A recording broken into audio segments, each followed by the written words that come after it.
But I always tell them, listen, buddies, you have to come Thomas, nobody's from.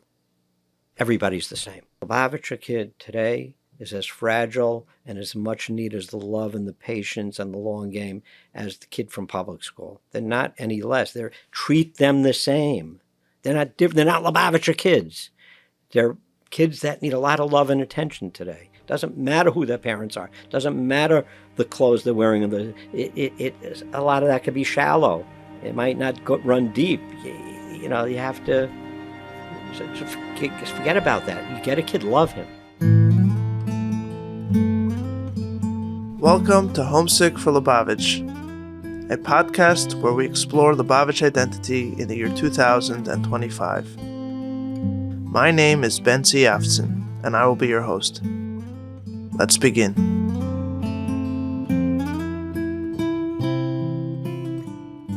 Alrighty, we're here for another episode of Homesick for Lubavitch here in Chicago in the lovely suburb of Des Plaines, with the one and only notorious Rabbi Binyomin Scheiman. Did I get that right? Absolutely. I got that all right. All right, let's see where it goes from here. It's been a long day of filming in Chicago and getting to see a little bit the lay of the land of Lubavitch in Chicago, and that follows a red-eye flight from North California, where I was filming in another Chabad house yesterday, which was also very beautiful to see. And that follows a day of Homesick for Lubavitch in San Francisco and Palo Alto. So it's been a week of Lubavitch, and I haven't slept much. So you could blame the delirium on either of those two factors. Anyways, for anybody listening and who appreciates the fact that I don't sleep to get these things done, please like and subscribe on the various platforms. And if you are shtickle mensch and have Rahmanas on me, feel free to donate at hflpodcast.com/donate. Anyways, after that aside, Rabbi Scheiman, thank you very much for doing this. It's my pleasure. Thank you. Let me get the microphone to face you. Okay. And let's begin from the beginning, shall we? Where does the story of Rabbi Scheiman begin? The story of Rabbi Scheiman doesn't begin with Rabbi Scheiman. If you could see in back of me, there's a picture of a baby on one of the frames there, and there's a sister and a brother in it. And it starts with my sister. She was about 14. She went to, I don't know where she was davening or which rabbi got her attention, but she decided the family has to become Shomer Shabbos. I was the youngest in the family, 5. We lived in Queens.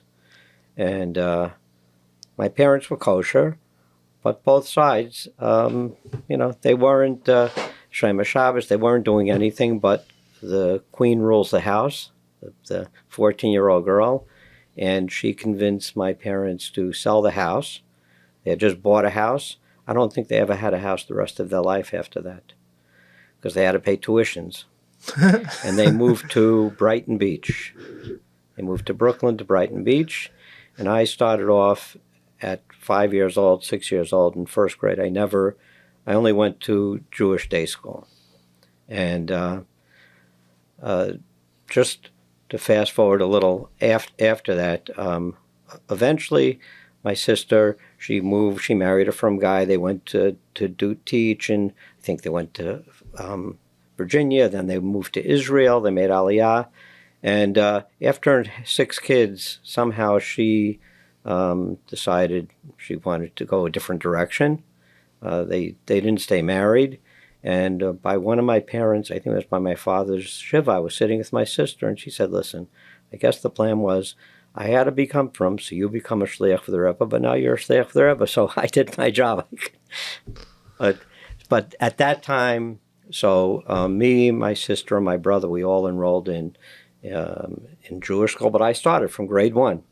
I mean, that is obviously she said it as a joke, but I feel more and more that that's really the story of life. The idea that you're in or you're out, or that like the idea that like we understand cause and effect, or that the cause, if something caused something else to happen, it must be more legitimate than what it caused, right? Or it must be more mifusas, more based. No, she took comfort that something very good came out of this whole But then she move. went on her own Yeah. path. So okay, but like that's the wildness of life. Right. Not everything makes sense. Not everything is linear. Right. Not everything is logical.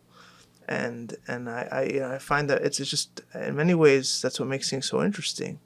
Right. So in Yeshiva Brighton, I still had never went to Crown Heights. I never saw the Rebbe, and Well, I don't. you I even heard of? Why would you go see probably the? not. Yeah.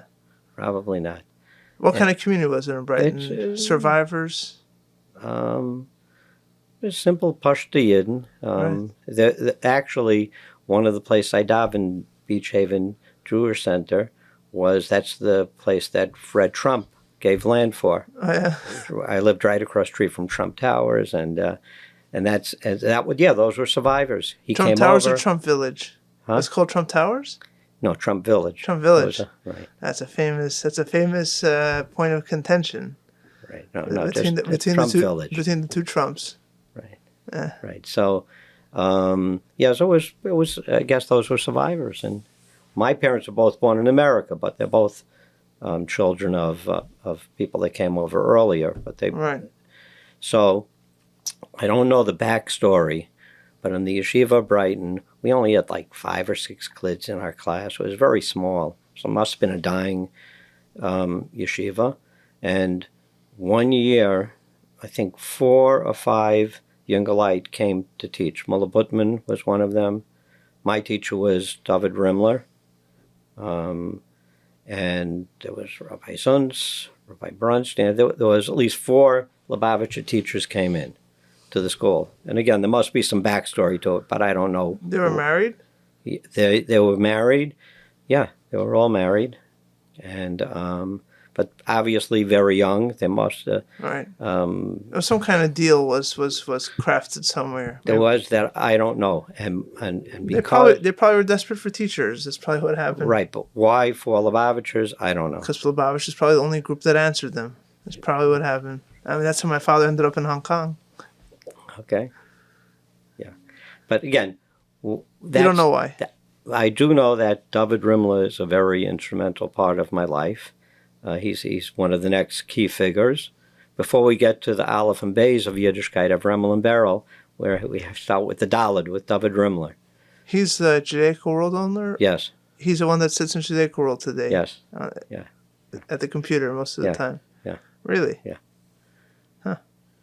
He's 80 plus now. Really? Is it the same Rimler that I'm thinking about? Maybe it's his son. You must see his son. I mean, his father stands upstairs. Uh-huh. Wow.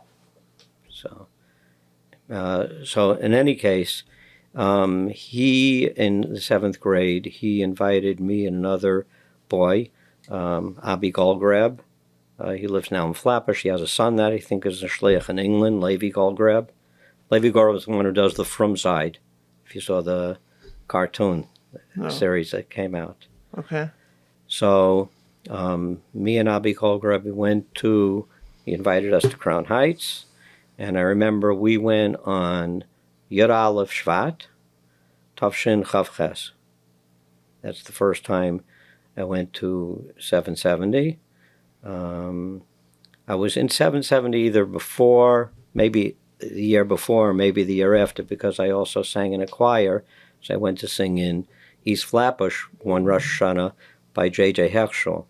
Oh, yeah. So I was with the Sable twins and with the Hecht twins, and we all walked to 770 for Tashlich. But I don't know if I saw the Rebbe then.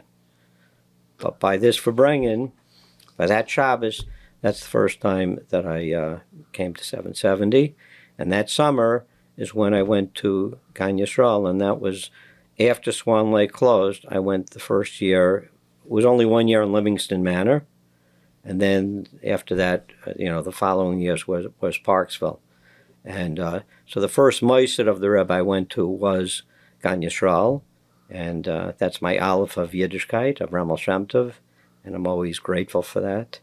And it's like, as I guess you could see, camp, the reason I came on Shliach was because of camp. Well, we're going to get to it for sure. Right. So, following... But what drew you to the Farbrengen in the first place? He invited us for Shabbos. With 2 boys in his class. He said, "Come, you want to come to my house for Shabbos?" So just out of curiosity. Yeah, we didn't know where we were going. We know we were going to Crown Heights. And obviously, he probably during the year, he taught us both 7th and 8th grade. We had David Rimler for 2 years. So you were 13 years old about when you come to the Farbrengen. I was 11 the first time I came to 770. Oh, it was in 7th grade. And a week later, I turned 12. So 7th grade is the first time you came. Yeah. And how did it strike you then? I remember it was not yet expanded, so that was closer in. And then we were inside for a while, but then we got bored. We went out, and we went the whole area, which is all locked off now. We went down the side past the elevator. The furnace was open. I remember sitting over there with my friend by the furnace.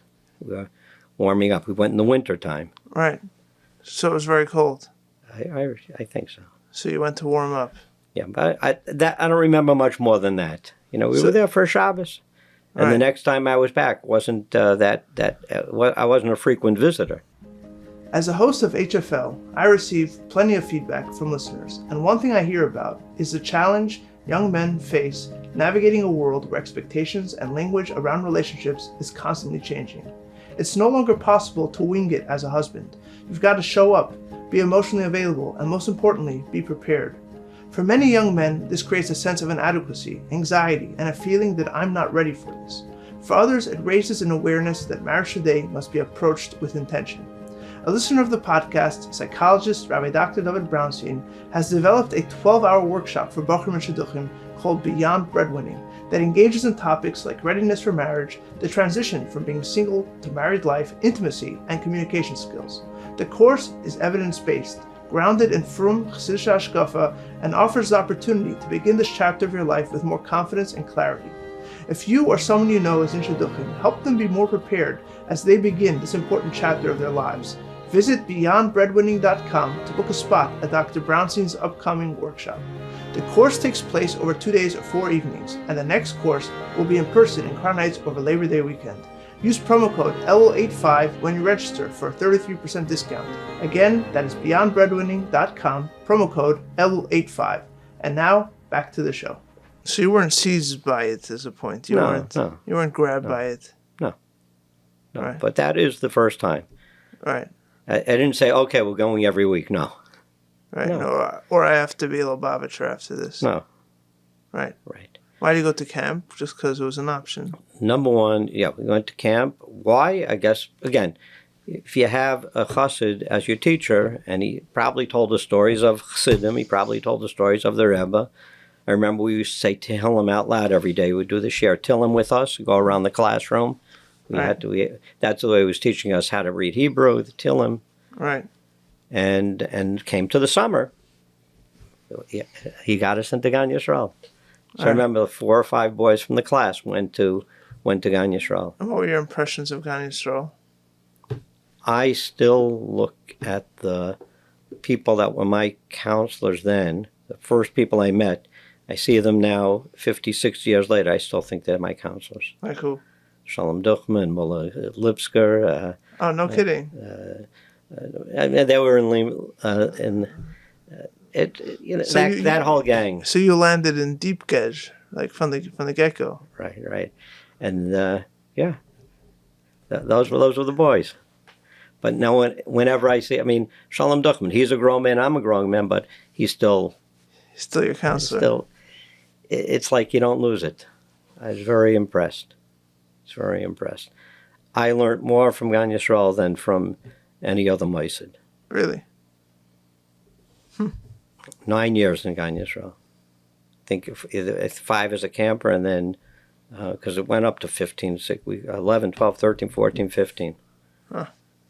And then 4 years later as a staff member. Okay, so what's happening in between camp during the year in those years? So after 8th grade, there was a battle for my neshama. Between? I was in 8th grade, so Yeshiva Brighton's not Lubavitch Yeshiva, so there were Litvische Yidden coming, also opening up different Mesivtas back then. What is this? I went the first year that Ocean Parkway opened, because I remember I went for a Feher. I had to go down to Bedford and Dean, and the Sunday I went for the Feher, that's when there was the fire in Bedford and Dean. Couldn't get tested that week. I had to go back another week.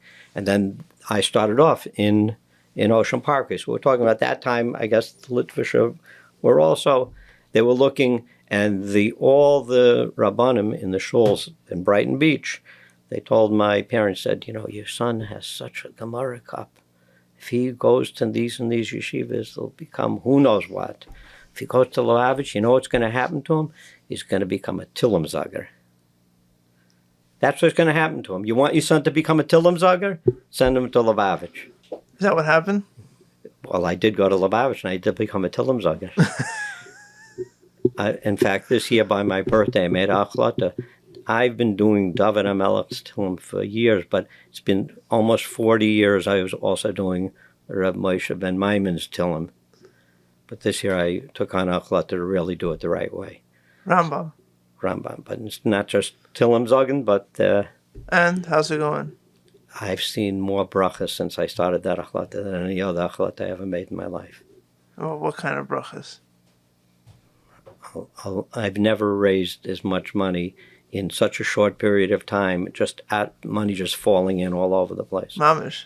And I'm not meeting Balabat, I'm learning with the Rambam. Really? Really. Huh. And other such brachas.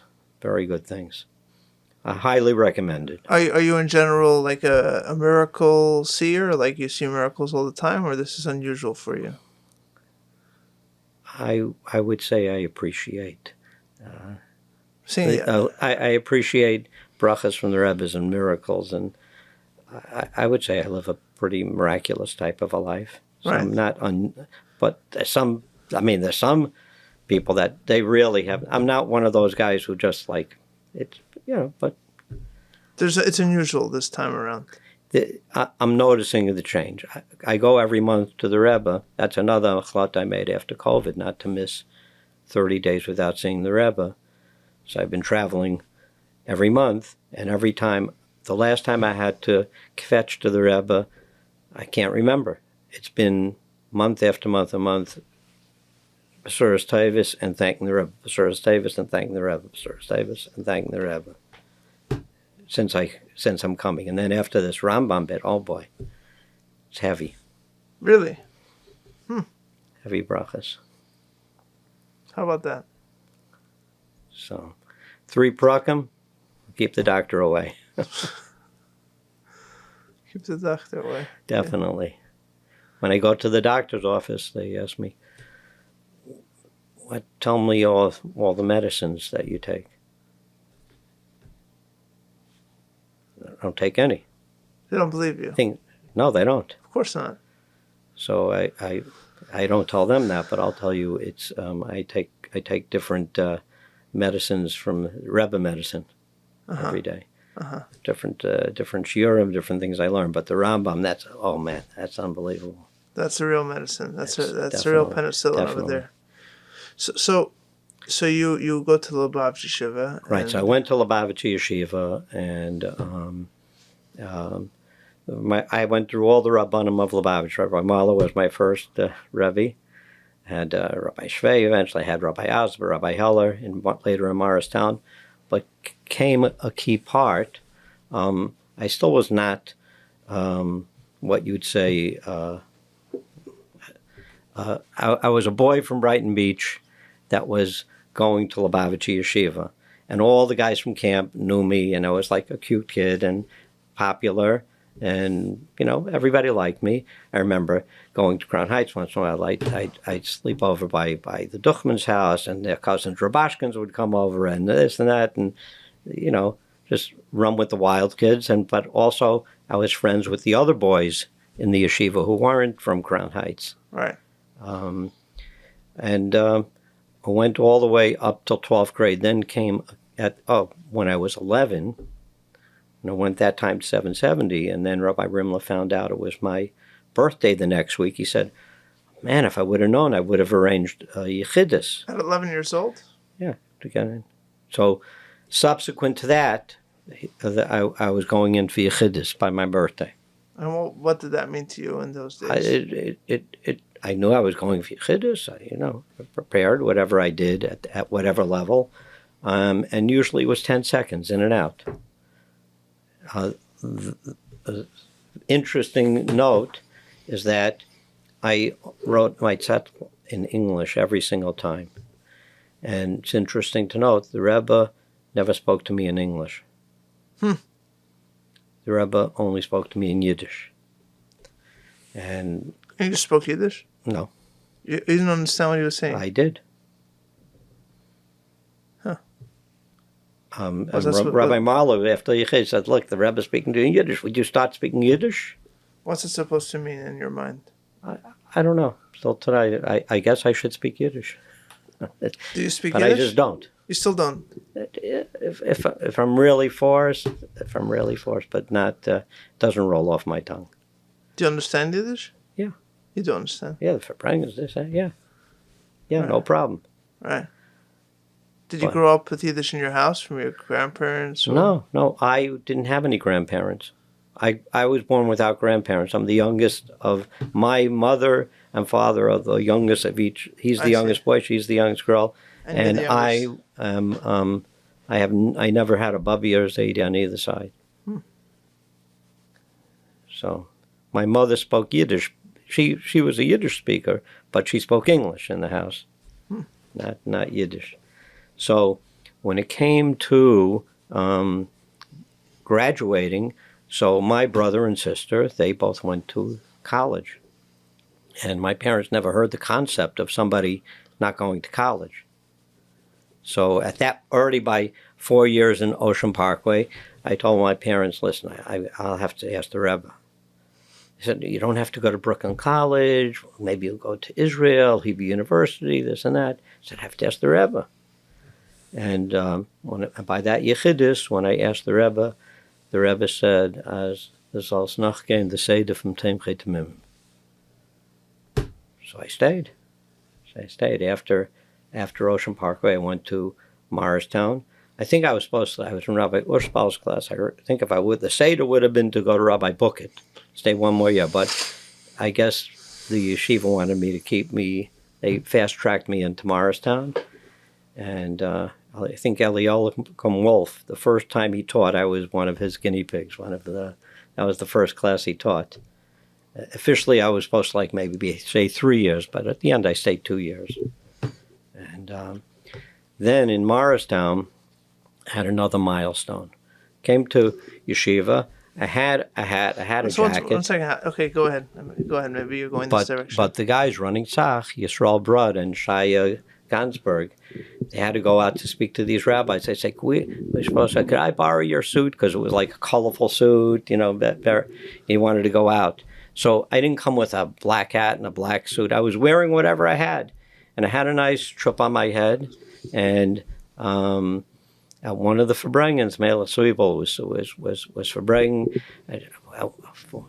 I don't know what Farbrengen, why he was talking about the atom bomb and the hydrogen bomb, but he said the biggest bomb is the Divarta bomb. That's the biggest bomb there is. And for whatever reason, I guess he might have said something about, I might want to think about taking off my hair. You had long hair at the time. Yeah. So I went to, I'm a Kabbalah Selnik, so I listened. And I went to the guy giving the haircuts was the guy, Rebbe Nissen. He was the janitor, and he gave haircuts. And then I remember as I was looking in the mirror and all my hair is coming off, and my hair was like this till today. I was crying. I was like a little traumatized, but. Oh, yeah. And then I had to warn my parents when I come home. But the years before that in yeshiva, you were with long hair and nobody bothered you? No. So what was your deal? You're sort of cute. I'm a guy from Brighton Beach. You're like a non-Lubavitcher hanging out in the Lubavitch yeshiva kind of thing. So you get special dispensations. Yeah. Like we're excited that you're a part of our group, but Right. we can't, we don't have full leverage over you. Put it this way. And today in a Chabad house, which Shliach wants all the guys to walk around with kapatas and beards? I'd much rather have the guys just come in like regular people and then... Only the suicidal ones, yeah. So it's sort of like that, Right. No, but it's just that, like, today it would be unheard of to let a kid hang out in yeshiva for years and break decorum like that and basically, trample on protocol. Right, so I'm very cognizant of that fact, and therefore, when I go around to Masiftas all over the place and look at Bachram, I know where I came from. I know how I was treated. Like, why would I give people a break? Come on. I turned out okay. All right. So, I didn't turn out bad. Right. So you can make sense of what's going on today. Yeah, come on. People are just being people. Okay. What happens, though, when it's more than one person? What happens when it's a majority of people being people? That doesn't lead to absolute anarchy? I'm playing devil's advocate here a little bit. Although I think I think when I in the Chafs and Lameds and Mems until I got married, it was not unusual for there to be Bachram that were having the same challenges as today. I don't know if it was more or less. I don't know if it may be the population's bigger, so it's more. Right. But I don't know if percentages are bigger, or maybe they are, maybe they aren't. But it's not like a new thing. Oh, I'm not weighing today against then. Those years have no authority. Like, they have no bearing on my argument here. I don't look at them as with some kind of nostalgic fondness. It's more that if you let people, like, it's cute when it's one guy in the yeshiva and you're like, oh yeah, he's the guy, he's from Brighton Beach, yeshiva Brighton, he's like from outside, we're being makar of him, but like the fact that he's breaking the rules doesn't show on everybody else. Like, there's ways to kind of get around it. But then your argument, which I've heard from a number of people on this podcast already, and which on many levels I'm sympathetic to, which is, you gotta let people be. You gotta let go, and you gotta. Like, there's too much fear and prevention, like they call in football, preventive defense, where it's all about stopping the opponent's touchdown, and you always lose a game that way. It never happens that you win the game, right? You know that feeling when you're watching a sports game and your team is playing safe, and you're like, we're gonna lose this game. We're going to lose, right? And even if you don't lose, the fact that you're scared and that you feel like you're going to lose is in a way the loss itself, right? The team that's going for it is galvanized. So I'm very sympathetic to the argument that, like, playing preventive defense is a losing strategy on every level. But at the same time, what happens when you have, there is a reason there's a system. There has to be norms. Doesn't there have to be norms? Like, if everyone would look like you did in the yeshiva, what would happen? It'd probably look like some of the different masiftas that I have visited. There's different types of masiftas. And there's some masiftas where everybody looks the way I looked. And that's the way the norm is in that masifta. But isn't that too far to the other side? It might be, but that's where those Bachram are right now, and they're in an environment where they could grow from there, and they're not going to be harassed for being who they are, and they're going to grow in Mirz Hashem and move into a higher level. But you were talking about the other masiftas. You're talking about the more straight masiftas. I'm saying nowadays there's so many masiftas to accommodate to people on different levels. You're right. Somebody who's in a more stricter environment is not going to. They'll be asked to go move on. There's other programs for you. You don't have to be here. Mm-hmm. I thought you were saying that in the more mainstream yeshivas, you don't understand why they're being so tight. No, I didn't say that. Okay, so I misunderstood. It's all like in Chicago, the masiftas, like, they're very high caliber, and you have to be up to certain standards. You were talking about the quote unquote alternative yeshivas in the first place, right? Okay. So right. You're pro system. You're pro institution. I'm a Kabbalah Selnik, so I'm pro doing things the right way. You're a Kabbalah Selnik. Yeah, and it's not. I found that it's not contagious. It's not contagious. No, and I'm also a Jew lover. I found that's not contagious either. What do you mean it's not contagious? That people you know don't understand, don't There's feel the people same that way? I could sit across the table from someone whose ideas might be totally this and that, or may be doing things which I totally, but I could still sit across the table and love them. You know, yeah, it's very, the things that you have to work hard on are generally not contagious. Right? Getting strong is not contagious. Discipline is not contagious. It helps maybe to be in the proximity of somebody who's working hard, but if it doesn't, contagious is like, it doesn't work for you. It comes and basically, it's because it's fighting you. So Right. it can't rely on you. I'm sort of saying it because I don't know how much I've worked on this. It's just like the way I'm wired.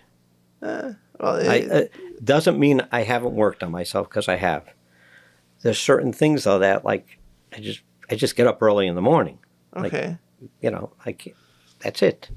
But not everybody does that. But that's not what you refer to as not being contagious. You refer to Kabbalah soil. You're saying you were naturally a Kabbalah soil. My natural, I follow orders, I follow rules. When I come to the Masifta in Chicago and Rabbi Halberstam says, be gone by 11, I'm gone by 11. He tells you to be gone by 11? He wants to boil Bachram to learn Chassidus the next morning. He gives me a time limit. Farbrengens at night. If I come in as a guest to Farbrengens, he'll give me a time limit. I follow it. And the morning said, come on, you got it long. I said, no. And Allah said, no, that's it. Can't do it. Homesick for Lubavitch is brought to you by Yuvla Media, a boutique video production company servicing the Chabad and Jewish community. Since opening 10 years ago, Yuvla Media has pushed the boundaries of artistic and thoughtful storytelling in the community, with an insistence on there always being a memorable story as well as a beautiful and striking visual image that we believe is second to none. Over the years, we have worked with Chabad organizations around the country, as well as large organizations like Boni Olam, Torah Masora, and Atzalathon, guided by the belief that your story is absolutely worth telling with depth and creativity. If you are looking to tell your story with a video, please reach out to us at hello@uvlamedia.com. Again, that is hello@uvlamedia.com. A link can be found in the show notes. And now, back to the podcast. So there's now another step. Melech Zwiebel, he got me more than once. My Chassidus Chavrus in the morning was Simon Jacobson. No kidding. No kidding. We were learning Tafshin Gimel, and we'd learn 5 minutes, 10 minutes. Rosh Hashanah Tafshin Gimel. Yeah. Ratzon HaMochlet. So that's the first time Shliach ever learned, by the way. Yeah.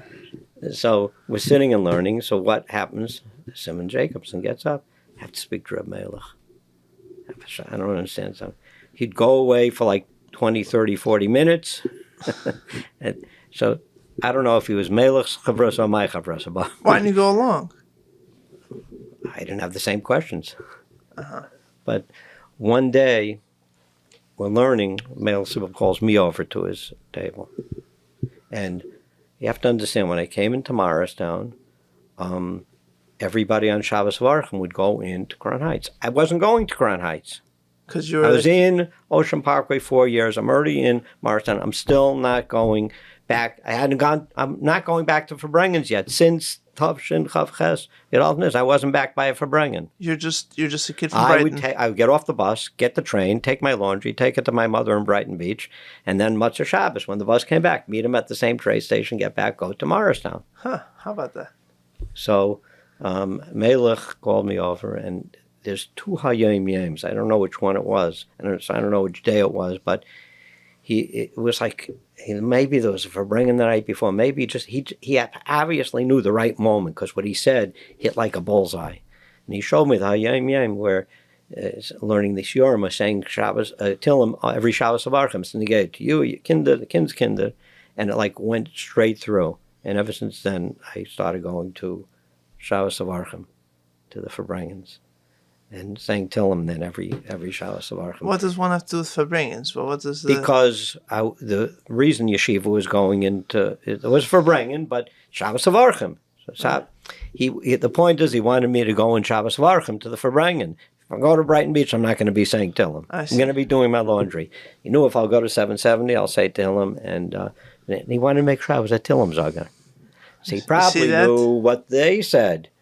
be a Tillemzager. You just saw him sitting with Simon Jacobs. He's not a Tillemzager yet. I have to make sure he becomes a Tillemzager. So, but, certain people are very instrumental in life. But explain to me how you're in a Lubavitch yeshiva for so long, and it doesn't occur to you that maybe I want to go find out who this Rebbe is. It's not all they're talking about the week after in yeshiva. It's not like all the rage that you're like, oh, I have to go. It's not part of. I mean, are you a complete loner living in a cave in the yeshiva that you don't talk to anybody? Oh, no, it's very friendly. Exactly. So they're not enraptured by the Farbrengens. Yeah, so they are. I'm in the middle of the yeshiva. So what's wrong? Matzah Shabbos, I can't go for Shabbos home? What's the big deal? Want somebody to go home? Okay, but if people are talking about this is a life-changing experience, or this is, okay, maybe they weren't, I thought they were speaking that language, but if they're speaking about like this was this amazing thing that like, that, this happened and that happened, that everyone's koching in it, I would imagine that you could give up your Shabbos off and laundry one time. Okay, so guess what happened? Exactly what you said did take place, but that was gradual. Yeah, eventually, I think I'm full-blown now. Are you? Yeah. It's terminal. Yeah. It's like incurable. No, the point of no return. Incurable. Right, so Baruch Hashem. But it was gradual. It was all gradual. It was different mashpiyim and different chaverim and people taking an interest, and little by little. It didn't happen overnight. People who just sort of like, sometimes there were certain guys in yeshiva who went totally in. And I don't know, a few years later they were totally out. Sometimes that happens. Look, on many levels, this makes a lot of sense to me. I don't remember the details, but I once saw in the Fidik of Sichos about the Baal Shem Tov's patience, and he brings an example. I think it was from a chassid named Mordechai. I don't remember, but a chassid that the Baal Shem Tov basically was investing in over the years. But whoever he sent to him, he used to send people to be makar, patience. With time, he'll come around. Right. And the Fidik was emphasizing the patience of the Baal Shem Tov. And look, if you're playing the long game, it for sure makes sense what you're saying. You have somebody who's easing his way in. Yeah, there are people who are gung ho, but like you said, in many ways, like Pirkei Avos says, right? Like Yatza Schar B'Ef Seida, it's easy in, easy out. Right? It's not hard-earned cash, so it's spent easily. And if someone earns it on their own and you're patient with them, with time it's like I make videos and I always tell people, you want at the end of the video that people should feel that it was their idea to give a donation to your organization. Right? If you tell them after the video, by the way, give us money, you failed on two accounts. One is whatever you told them up to this point didn't already get them to think that. And B, now you're telling them so. Even if they had a thought, now you're get lost. They stop telling me what to do. The whole point is that you want to align. You're not trying to manipulate them, hopefully not, but you're trying to get them to see you're trying to align them or give them a reason to see the world the way you see it. I think that this is the most important thing, which is why I'm dedicating my life to this cause and giving up all kinds of things, presumably, to do this. Here's why, and maybe you'll also want to be part of it, right? And so that takes time. That takes investment. It takes patience. But for whatever reason, we've lost in many ways that patience. And so that's why I do disagree with you a little bit, this idea of like, there are the yeshivas that are like for the straight and narrow, and then the yeshivas that are for like the guys who are gone. Because that goes back to a very short-term, impatient framework on both sides. The kid who's in has to be in immediately and will presumably be in forever, even though the way we started was with your sister, who was in and then out or whatever.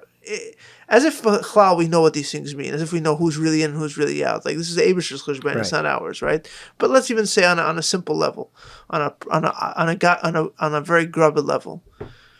But people, it's short term to assume that because a kid right now is frum and so he's in. Maybe he won't be in 5 years. And it's also short term to assume that the kid who's out is going to stay out like this. And like, if you would have been back in the day, you would have gone into, if what you did back in the day was happening today, they would ship you off to an alternative yeshiva.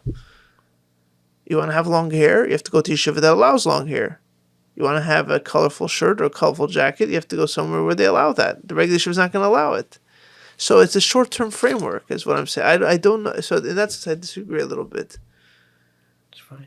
No, I know it's fine. Back in the Chafs and the Lameds, Gan Yisrael and the Yeshiva and Ocean Parkway, it wasn't just all Lubavitcher kids. Yes. There was all types of kids. Yes. I was in the same bunk in Gan Yisrael with Lubavitcher kids and not Lubavitcher kids. And so what, it's not that way anymore. If you go to Parksville or Montreal, this and that, it's just, all Lubavitcher kids. You don't really have...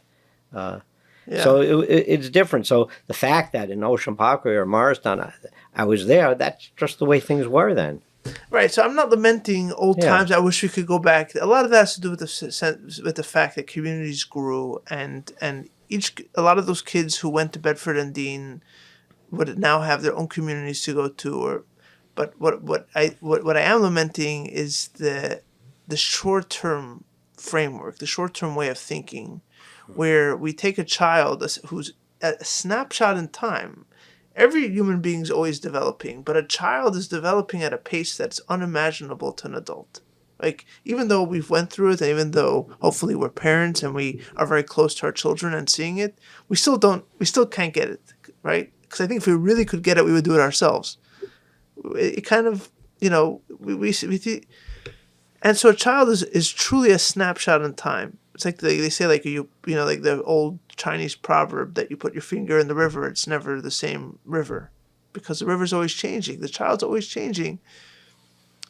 And yet we decide based on that brief snapshot in time, the category that this child's going to belong to until eternity. Right, label people. Yeah, this kid's a Neusvarf, or this kid's chilled, this kid's modern Chabad. And it's like, what do you know? How do you know that? This kid belongs in a school that's going to, at best, hold him up, but it's going to reaffirm day in, day out that he's outside of the mainstream. Right. And it turns out the mainstream is essentially farmed fish salmon, where they're all like, what farmed fish salmon is? They're all like being bred in this toxic water stew, because it's not a river anymore, because nothing's changing. And they're just being factory farmed. This is what happens when I don't sleep at night. Right. But in any case, I think I was not a problem, because I was well behaved and respectful and not a troublemaker. So, and I was constantly advancing from 6th grade to 7th grade to 8th grade to Ocean Parkway to Morristown. I was always moving in the right direction, slowly. But they still wouldn't accept it today. Is still you're fair. saying you don't think it would be accepted. Okay, well, I'm glad I grew up when I grew up. Do you think it would be accepted? I don't want to speculate. Okay, fair enough. I have a different view on the world. I have a lot of patience for all the Bachram today and for all the younger light, and I just view life, people are just people, and they are where they are, and give everybody, I visit people in prison who've done who knows what. Nobody else wants to see them, and I don't go in and speak to them about Chassidus and Rebbe and this and that. We put on tefillin, tell some jokes.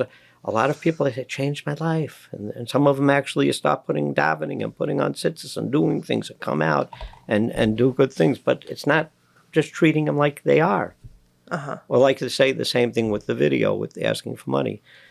I get more donations from Balabatam that I learn with and never ask for anything. They just give. I don't ask. Right.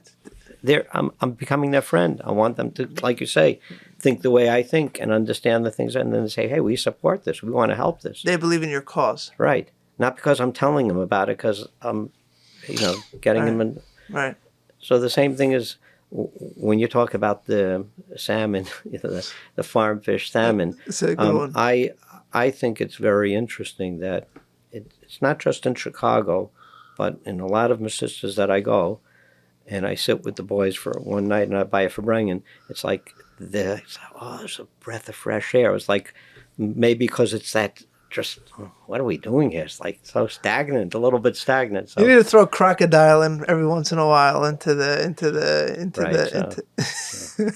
And I always apologize to them, all of that. I hope I didn't mess up all the work you were trying to do. Stirred it up a little. So But it's always in a good way, obviously. Where the legend of Rabbi Scheiman's Farbrengens, where did that begin? When did you fall in love with this craziness called Farbrengen? So I always would say in my life, I think that's where maybe the base of Yiddishkeit, the Baal Shem Tov, comes in. It all started out, this really getting into it is, it's a funny story. I made a pledge to my friends. My group of guys are Chaim Sigrona, Benji Stock, Uri Posner, Arik Raskin from the fruit store. Your classmates. We were in Tyre Semis together. Shia Hech from New Haven, Hillel David Krinsky. So this is after you're already in yeshiva? Yeah. Still with the curly hair? No. This was on Shlichus in Tavshan Lamed Zayin in Tyre Semis. So now you're a full-blown Lubavitcher. Right, full-blown. I even had a Shem Tov in the group, Yossi Shem Tov from Tucson. Oh, sure. So, actually, we came to Tyre Semis. We came to the Samach Tzedek Shul the first Shabbos. So, coming up, please introduce everybody. Introduce yourself. So the first guy said, Posner. And next, Shem Tov, Grona. And me and Yankelovich are standing in the back. Say, Yankel who? That's a point. Yankelovich. It's a real name? Yeah. Yeah. Binyomin Scheiman and Yankelovich are standing in the back. We looked at each other. When they get to Yankelovich and Scheiman, let us know. Everybody there's a Krinsky and a Groner. And so in any case, we made a pledge together. We're going to stay Bachram.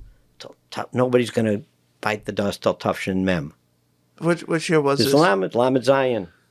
So Lamed Zayin, we're going to make it till Tufshin Mem as Bachram. So you're 20 years old, and we're... we're 21 by the Shlichus. You're making a pact that nobody's getting married before 23, 24. Right. Till Tufshin Mem.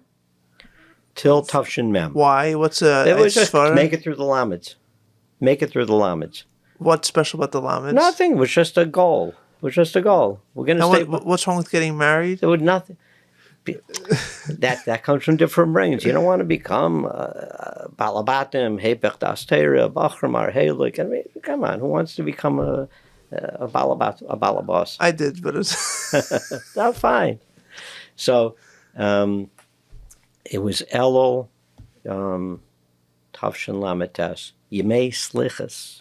Yemei Slichas. I mean, that's pretty close to Tavshin Mem, and whatever the way I'm wired, I knew that sometime during the year I'm gonna. There were already Shadchanim coming after me and bothering me, and I knew. And the way a Kabbalah Solnik works, if I'm getting into the year, I was the librarian in 770. Then that's when the librarians still changed. Al-Shafush wasn't there forever. All right. So every 2 or 3 years, there's a new librarian. It was a desired job. But I like doing service. I was the Vecker in the morning in yeshiva. That's how you fit in. That's how you fit in. That's where you found your place. And see, I'm a short person, so also to get to Tekiyas, to get a place by the Farbrengens, short people have to come early and have to get there on time. You can't just come later and bust your way in. So, I had a front row for everything. Because why? I would be there early, putting out the mezainis, putting out the cake. I was up, the Vecker, the librarian, get a few keys to some rooms, and make it around. So I knew that sometime during the year, I didn't want to go too deep into the year. So I agreed. Okay. I didn't know how quick it would go. I didn't know that seeing somebody for 3 times and all in Yemei Slichas, we would write to the Rebbe, and that would be it. So I fell before Tufshin Mem. So you lost the bet. I was the first one. Oh my goodness! I was the first one. How dare you? I went to another key figure in life of every Jew, Mayor Harlig. Right. All the boys in 770. You go to Mayor Harlig. You go to the closet. You get a cup of wine. You You speak with him. I said, Mayor, what am I supposed to do? He said, Scheiman, you have to make a tikkun. It's only one thing to me, masakin this. This Tishrei, you may not leave 770 at night. You have to sit by every Farbrengen. You have to stay there every Farbrengen. That's the only way you could fix up what you did. So I'm a Kabbalah Selnik. I listened to him. And that year, at the same time... Wait, you listen to anybody about anything? No, people that I want to take advice from. So Mayor Harley, you took him seriously? Of course. Okay. Yeah. So that year also happened to be, I guess at previous years, Beryl Shem Tov would say, he's outspoken and he says a lot of things that people don't like. And I think people may say, told Detroit, please keep him away. But I guess a few people in Detroit said, listen, we spoke to him. He's going to be good this year. So that year, Tav Shemem is when he made his return to 770. And he was going to be good. He was going to behave. And he happened to be for bringing every night. So, and then, and for some reason, I was by these Farbrengens, and the topic he was talking about night after night after night was why Bachram should not go to the kollel. Should go straight on Shlichus. He said, and he called them, I checked this like last year in a store, the product still exists, the Roche Motel. He called the kollel the Roche Motel? Yeah, they check in and they don't check out. This one goes with his Reiche Schwer, that one goes there, they don't go on Shlichus. Okay, wait, so one second. I just spoke to Yosef Levin in Palo Alto about this. Right. And you have to give context to people listening. People don't realize, at least I didn't realize, the extent to which people were not going out on Shlichus, even in the Tafshin Mem. Right. People don't realize that. It was still considered not only unusual, but almost strange, and something's wrong with you that you're going on Shlichus. Like, right? Right. Is that a correct statement? Well, at least he was storming about that. That's what he was. But he you was were very there. upset about. But you were there. Was Yeah. that a correct assessment of what was going on? I don't know. You don't remember. You're not judging one way or another. No. Was Shlichus a common thing for people to do in those days? I don't know. You don't remember. Okay. But I'm saying at least there's a context there that I think people... At that period of time, it wasn't so popular. Yeah, so it wasn't like he was just being bombastic. Maybe he was being bombastic, but he wasn't coming out of nowhere. No, he wasn't coming out of nowhere. And No. Shluchim were looking for Yuvla Light to come assist them or come take over cities, and there was nobody to be found. Correct. So imagine night after night after night when a Kabbalah Solnik hears those words. Right. What do you think I did? There was no Shluchim office yet. I went to Moshe Kolarski. I want to go on Shlichus. I don't want to go to the Roche Motel. Did you speak to your Kala, or did you speak to your fiance about this decision? What you're going to do right after we you wrote in the Rebbe. I mean, no, about Shlichus. Did you speak to her about this? Yeah. When we met our 3.5 times, I think I mentioned it. They can go. No, but that was before the Farbrengens. No, when we were seeing each other. Once you were when engaged. Meeting. We didn't see each other once we were engaged that much. But when the times we spoke... You were going on Shlichus. We both decided we want to go on Shlichus, yeah. But did you inform her about your decision to skip kollel? This was before... She didn't care. She didn't care, okay. She didn't care. She was ready to move. Uh-huh. She was ready to go. And right away, even before I went to the chuppah, I already had, I've either spoken to people and I knew where I was going. The Rebbe gave an answer. And it was interesting. Then I went to Shlomo Zarchi, another beautiful Jew. And I asked him, I told him what I want to do. He says, Scheiman, you cannot do what you want to do. You have to go straight on Shlichus. Can't. You have to go to kollel. He didn't say that. He said like this, Shana Rishina, you were never married. Telling you, Shana Rishina is like a chatzi get. It's a very hard year. He said, going on Shlichus first year, it's like a chatzi get. Could you do math? Chatzi. You're not going to make it. So I stayed all the way until Reish Chodesh Adar. I got married Tesvav Kislev, So I stayed the rest of Kislev. I stayed Tavis and Shvat, and those 2.5 months saved me. I stayed married the whole time. Homesick for Lubavitch is brought to you by Yuvla Media, a boutique video production company servicing the Chabad and Jewish community. Since opening 10 years ago, Yuvla Media has pushed the boundaries of artistic and thoughtful storytelling in the community, with an insistence on there always being a memorable story as well as a beautiful and striking visual image that we believe is second to none. Over the years, we have worked with Chabad organizations around the country, as well as large organizations like Boni Olam, Torah Masora, and Atzalathon, guided by the belief that your story is absolutely worth telling with depth and creativity. If you are looking to tell your story with a video, please reach out to us at hello@uvlamedia.com. Again, that is hello@uvlamedia.com. A link can be found in the show notes. And now, back to the podcast. It's fascinating, not to throw Rabbi Zarki under the bus, Beryl but Shem Tov gets credit for getting me make sure I go on Shlichus, and Avremel in first Moisid, Gan Yisrael. I mean, till today, my life is camp-based. That was one of the reasons I went to Chicago, was to run the camp right away. to run the camp. Rabbi Moskowitz was looking for someone to run the camp. Camp and other stuff, but that was one of the main things. So you were the second Shliach after Rabbi Moskowitz in Chicago. Well, obviously Rabbi Hecht before him. Right. I mean, there were other Lubavitchers here. There's Rabbi Rabbi Schuster. Schusterman, Rabbi Goodman. Right. Yeah. What was Rabbi Hecht's first name? Shlomo Zalman. He was a brother of the other Hechts? He was the oldest brother. Oldest brother. And he was here as a Shliach. Yeah, he was sent, I think, by the Friedrich Rebbe still. And he was here when you came? He passed away in of Lamites. So before you came? Less than a year. Before you came. But before you... So you didn't interact with him? I never met him. Did he have he had any children living here? Yeah, he has a few children, yeah. They still live here? Not here. Not here. Not here. Mm-hmm. It's interesting. It's not to throw Rabbi Zarch under the bus, but the idea that Shlichus was, a chatzi get. No one talks like that. And then 10 years later, 20 years later, the Kinnis are talking about how Shlichus enhances the marriage. I'm sure you remember the infamous line that, when I was a bacher, it was like a big line. It was in some gem video. That Shlichus enhances the marriage. Well, I just know what happened in my case. No. Yeah, but you're saying, my mashpia, maybe he knew me. I think he's right.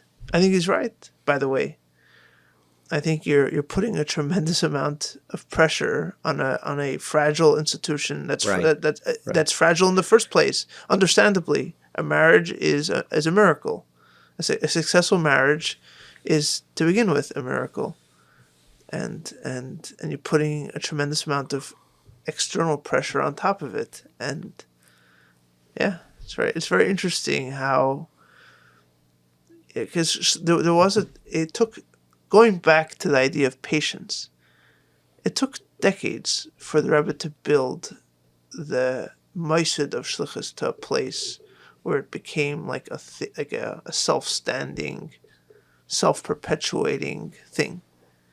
Like the first years, the Rebbe was fighting with the parents of the people who were idealistic enough to go, but the parents didn't want, right? And then you needed to be very zealous to go in the first years. If there was even a moment of hesitation, you weren't allowed to go, because we need people who, those people that aren't going to bat an eye.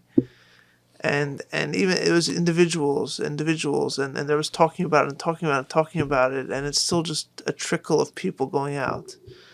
And then slowly but surely it takes off. But it took decades, and that's Rebbe pushing it from the top. So it just reinforces the idea of patience. The idea of a big idea is going to take a very long time. Right, and Baruch Hashem. Right, but it didn't happen instantly. It didn't happen instantly, and so this. Look, I understand why people are very concerned about a breakdown of standards and oh, you're being open-minded, and when your mind's too open, your brains fall out, all the kind of, and some of it's true. Obviously, there's a truth to the idea of being of safeguarding and the value in that. But I do feel that there's also like just an impatience to it. There's like this, there's no like openness to like let's see what happens. Let's wait and see. Let's wait and see. The story is still unfolding. Right. Yeah, to give you an example, in Chicago, I could almost guarantee you the patience of Rabbi Daniel Moskowitz is legendary. I mean, I probably never would have made it in Detroit.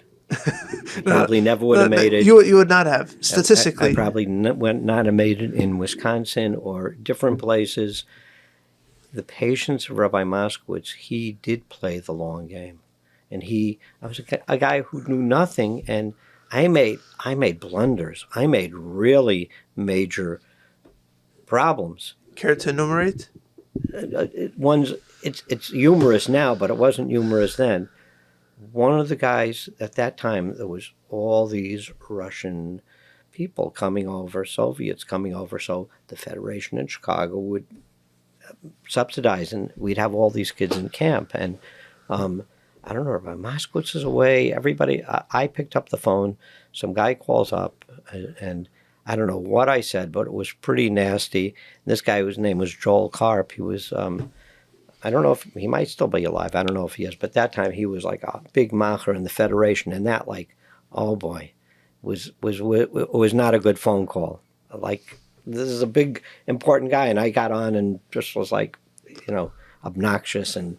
Why were you obnoxious? I don't know why. I said, who do you think you are? I don't know what the conversation was. Just right. It was an affireable offense. Right. And it's Rabbi Moskowitz's patience with a new Shliach, and just he's never done this before. What does he know about it? And he had a lot of patience. And it's with all the Shluchim, all the years he was here. Anybody coming in, he did have my kids coming in on Shliachas after. I mean, he just displayed a lot of patience for every Shliach and allowed them to grow and shepherded them. And he didn't expect somebody to right away just snap and be perfect. Right. He had a lot. He played that long game, that patience, and I think he got it directly from the Rebbe, because I think that's the Rebbe's game. You think so? Yeah. He was very connected to the Rebbe. Rabbi Moskowitz wouldn't make a move without, and I think that comes down, that patience and that. No, but you think the Rebbe played a patient game? Yeah. I mean, people. I'll tell you a story. One time, I think it was a winter camp, so it wasn't the summer camp. So I told the counselors, I don't care what you do with the kids in camp. I only want two things. I want the kids to go away knowing that there's a Rebbe. That's one thing. And I want the kids to know that Mashiach's coming. Wait, when was this camp? This is recently. Nems, nuns, whatever. Oh. And what kind of kids are these? Regular old Jewish kids. Like public school kids? They could be public school. They could be other non-Lubavitch schools. Yeah, it was a winter camp. It was probably public school kids. Said, whatever you want to do with the kids. Make sure they know at the end when they leave there's a Rebbe. Why is it important that they know there's a Rebbe? Why to me? Yes. I thought that's important, and that they should know that. Well, I mean, the most important thing it is to me, and that's what I'd like to convey. That's what I convey to the counselors, to convey to the kids. Why? Like what does one gain? What does one gain from knowing that there's a Rebbe? You knew that there was a Rebbe for many years, and you went to wash your laundry. Right. So what does one gain from that knowledge? That's a good question. I don't know the answer. You don't know the answer? I don't know the answer. But you just feel it's important. Right. It's I feel it's an intuition I have I want to convey that to the campers. Actually, in the prisons, I never speak about the Rebbe, Mashiach, or anything. Really? I just show up and just talk. I hand out materials and things to read. But for the camp, I wanted the kids to, why Dafka the kids? Because maybe it's because I'm a Gan Yisrael product. And maybe that's, to me, that was my gateway. And maybe psychologically, I figured that, hey, this is where I learned about the Rebbe, is in camp. I learned about the Rebbe in camp. Right. Well, did it make a difference immediately? No, but the fact that I knew about the Rebbe, and the Rebbe wants, Mashiach to come right now, those were very important to me. So these staff members say, that's very interesting, because we were by another camp, either the summer, or it was a winter or summer. They said, that particular camp, the Shliach told us, you can tell the kids anything you want, except for two things. You'll leave that for me and my wife. Do not speak to them about the Rebbe. Do not speak to them about Mashiach. Leave that to us. And the counselor said, can you explain that? Saying, like, who's right? So this is what I told the counselors. I said, this is part of the Rebbe's genius. The Rebbe dispatched different shluchim to different places with different personalities, with different things. The Rebbe knows who to send where. And for that particular location where you were, that Shliach told you the right thing. He knows his community, he knows his people, and he knows what he's talking about. This is my community, these are my people, this is what I see. That's why I'm not in that spot, and he's not where I am. Right. Imagine if all the shluchim, imagine if Rabbi Hertz was in Des Plaines and I was doing it. Come on, it never would happen. He's who he is, I'm who I am. It's genius. It's genius. So this long game of the Rebbe is like where each person ended up. I see. Why don't you talk to people in prison about it? You don't feel that they can gain from... I just think they're so broken, and they're so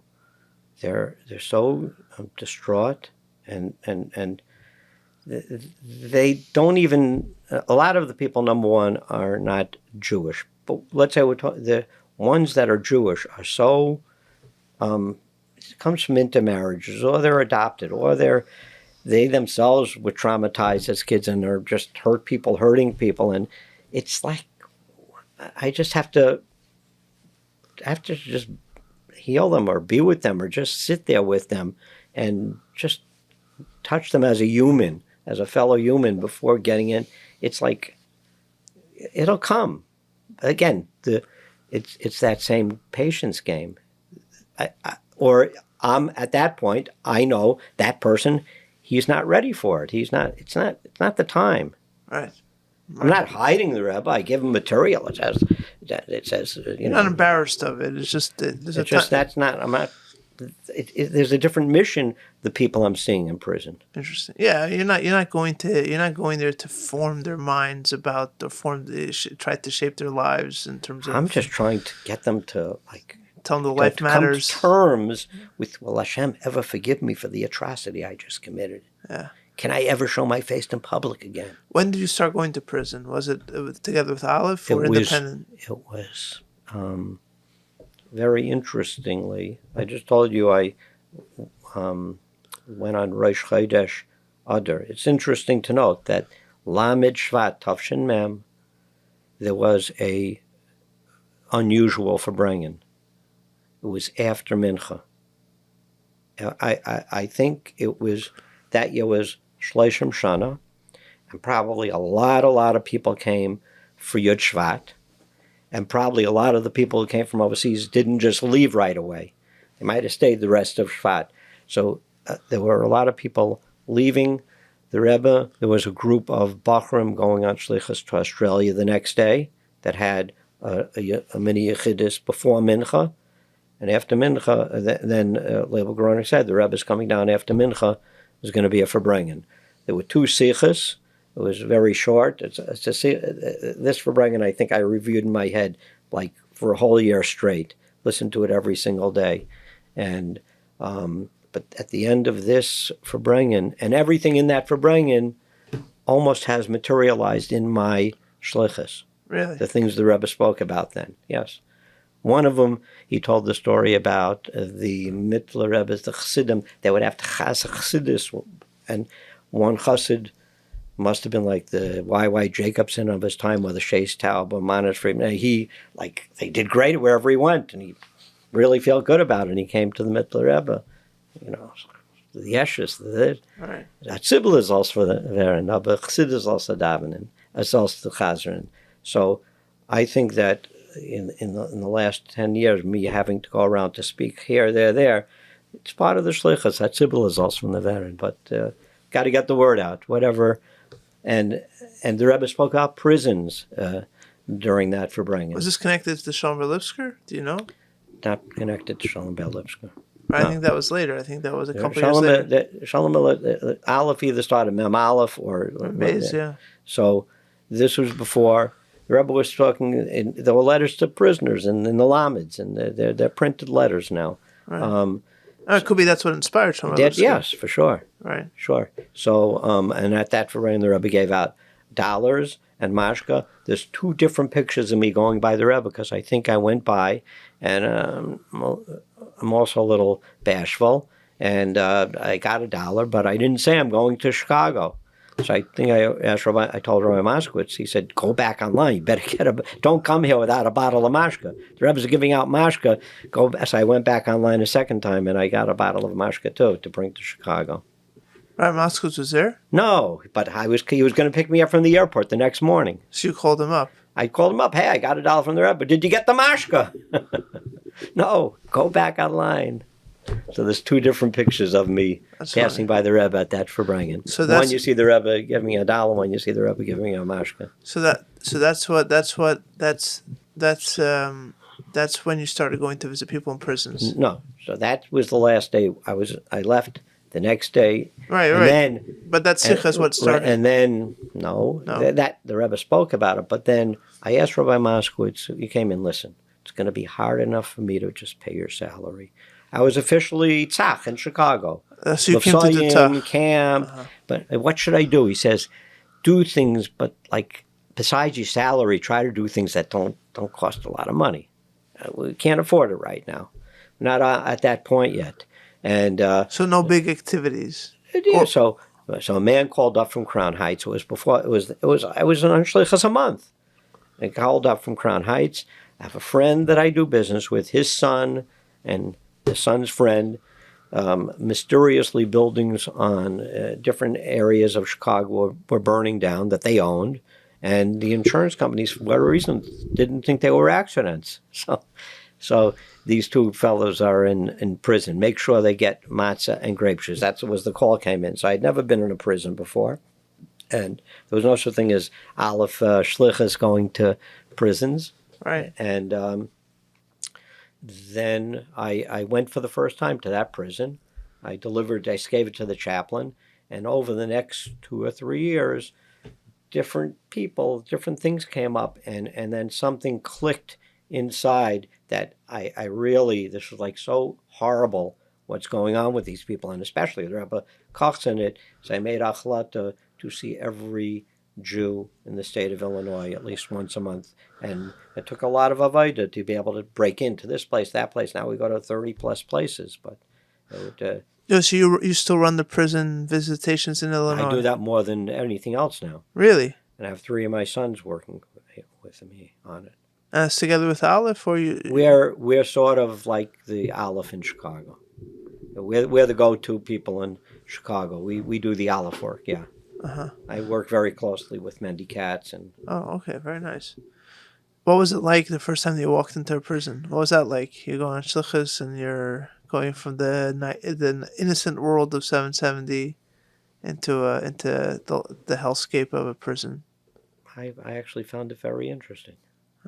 Explain.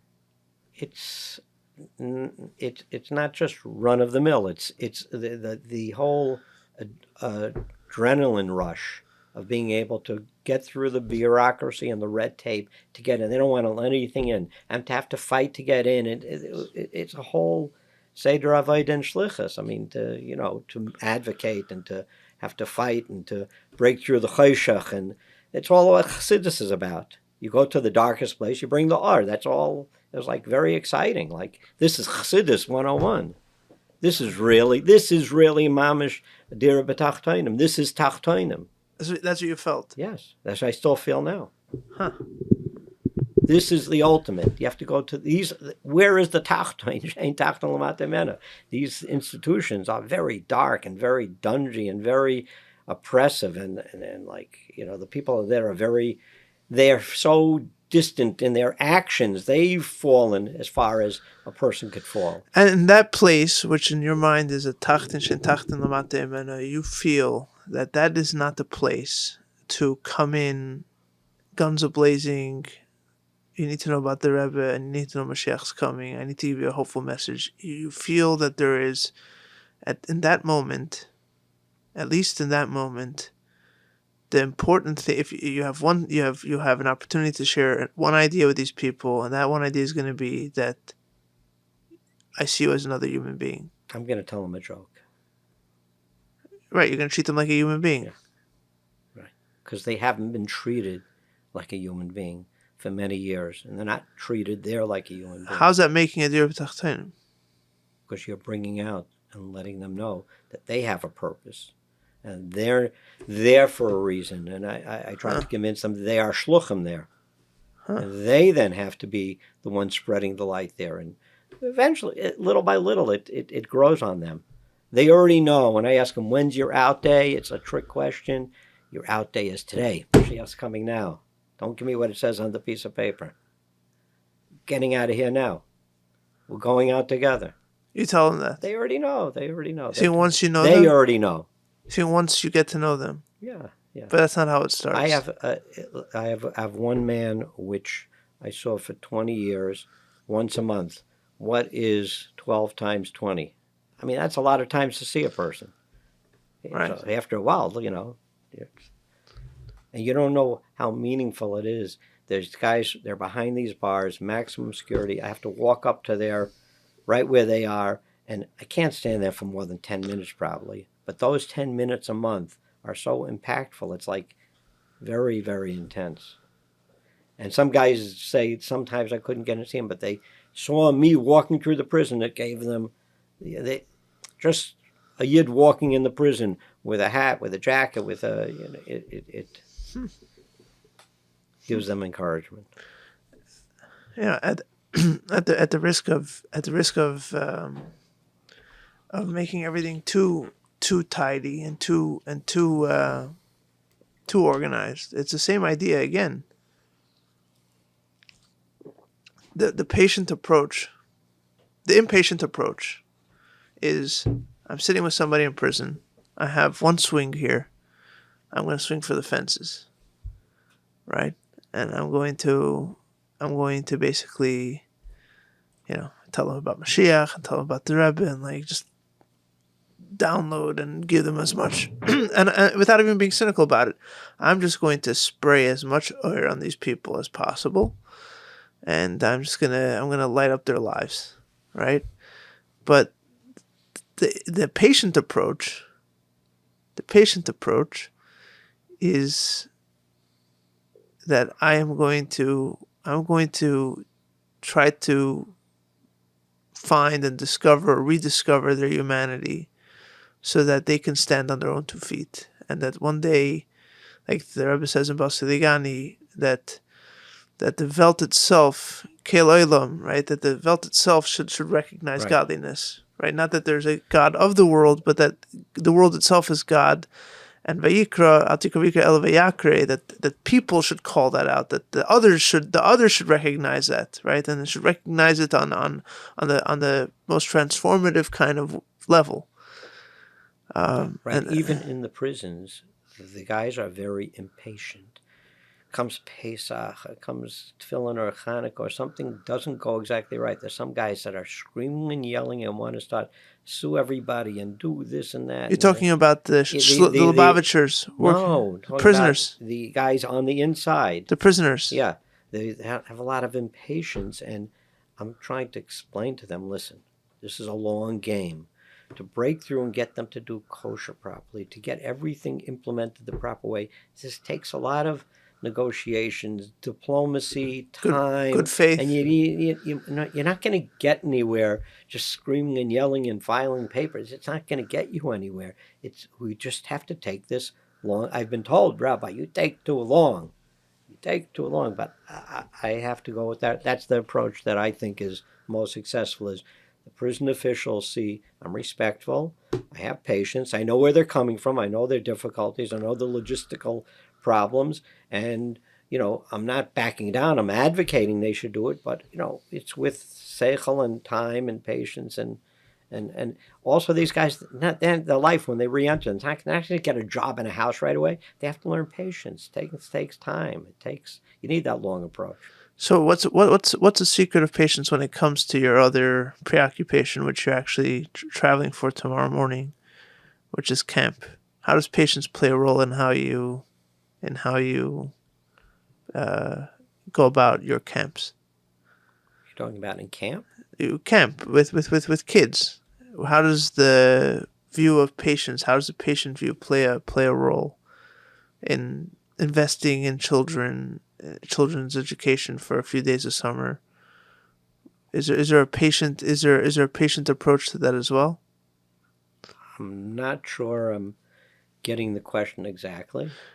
You are putting a lot of effort and investment into a bunch of young children,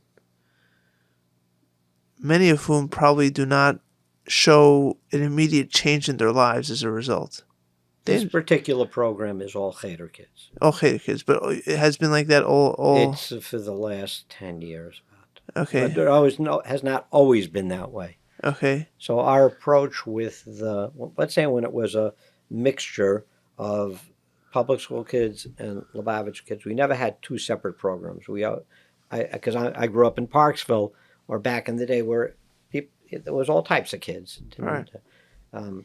Also, I speak to the Balkrim. I said, I don't understand. They said, we don't want the Lubavitcher kids. I'm trying to explain to them there's no such a thing as a Lubavitcher kid. Everybody's a kid.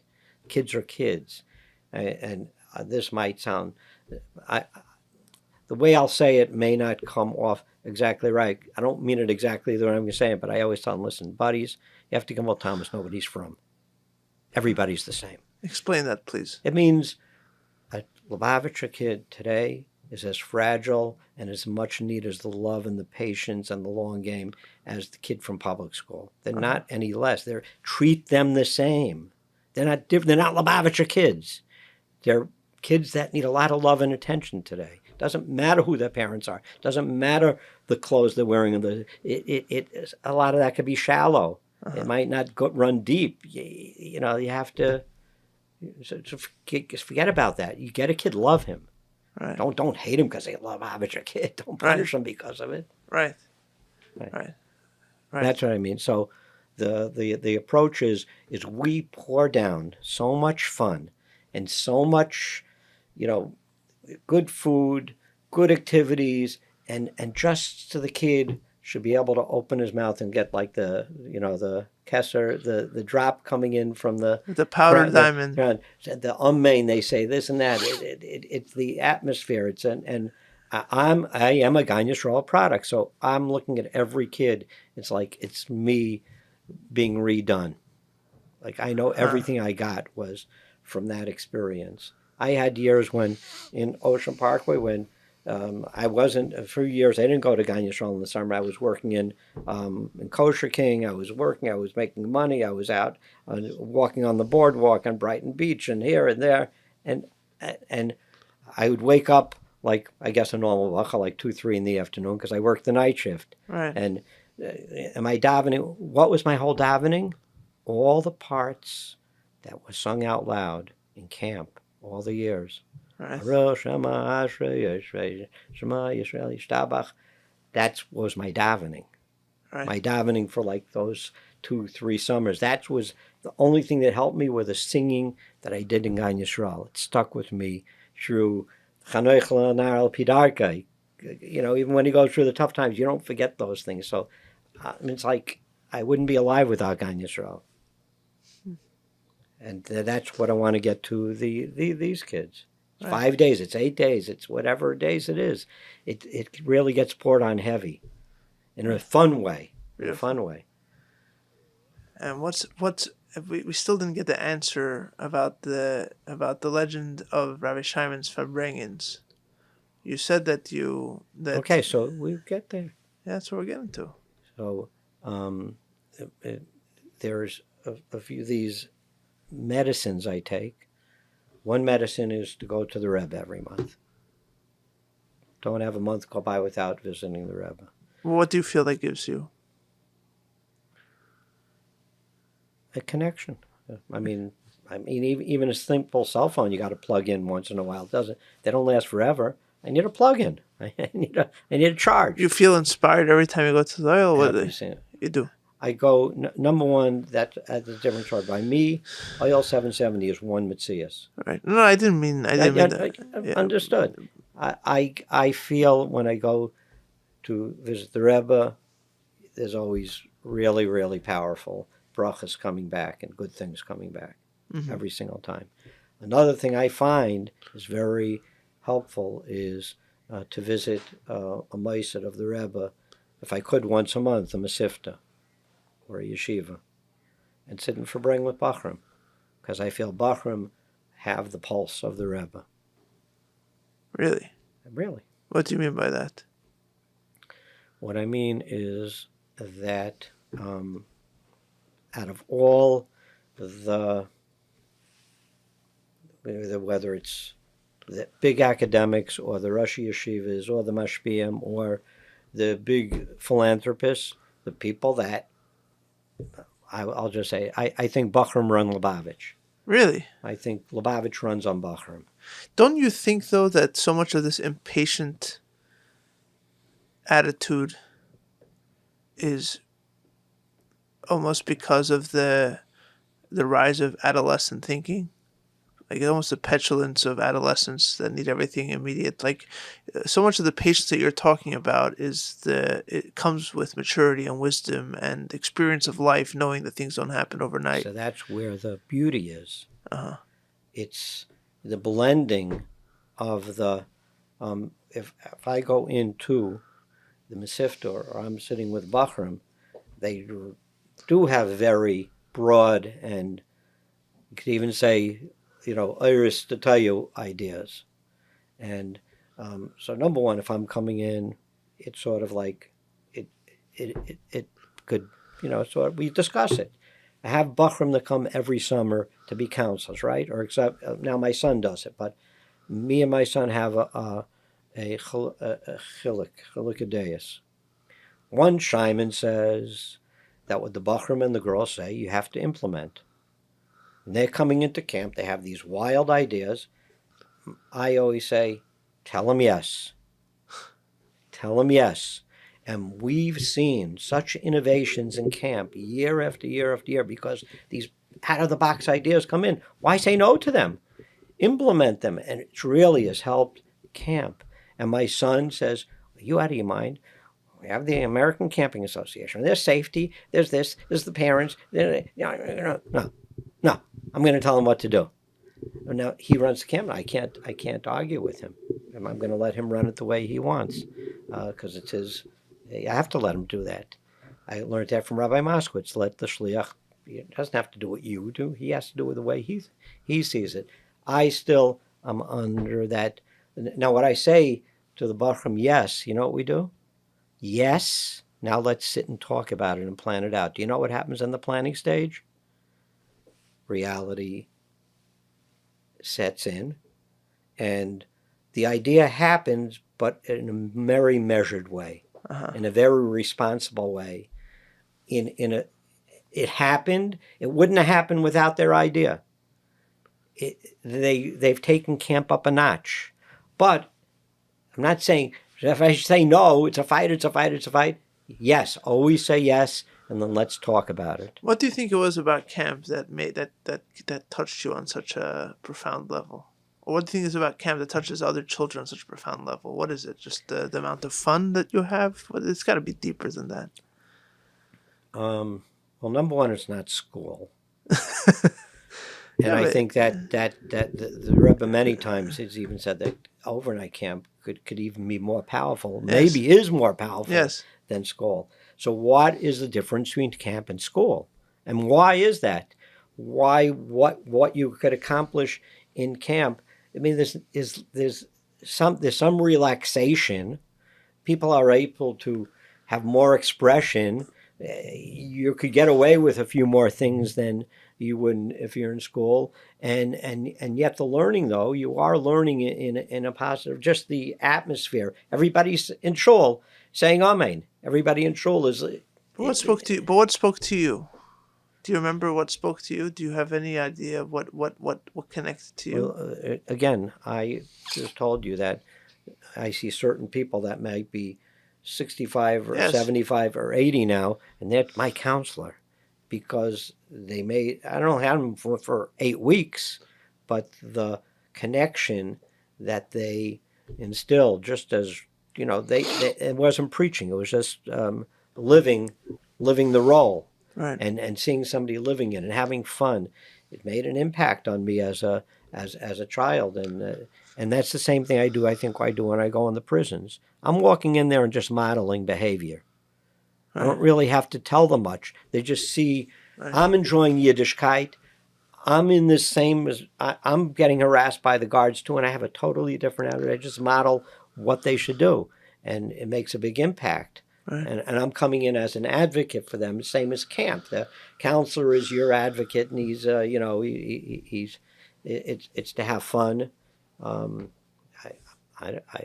don't know. I can't put my finger on it. I mean, that's the whole point, though, isn't it? The whole point is that